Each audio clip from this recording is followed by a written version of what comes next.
remember that exact date that had to be a pivotal date in your life. So I am so happy for you.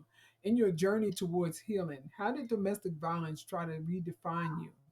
And how did you ultimately redefine yourself?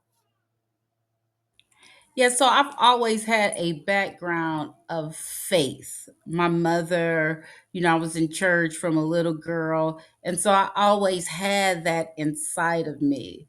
And it was just getting back to it. I could pinpoint it because I got to a point in my life when I was sick and tired of being sick and tired and looking in that mirror and reminding myself of who I was and whose I was.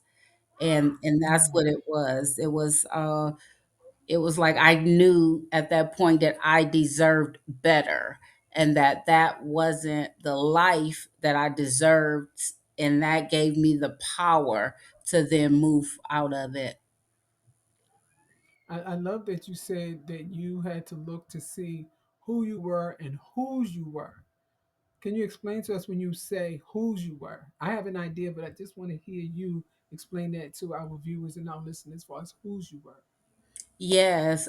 So like I mentioned before, like I grew up in the church, and my mother, she took us, she didn't just send us, she took us. My mother is a minister, and so it was always instilled inside of me. I knew that God was my father. I knew that Jesus died on the cross to save me, to redeem me, and I knew that he loved me so much that I was to die for.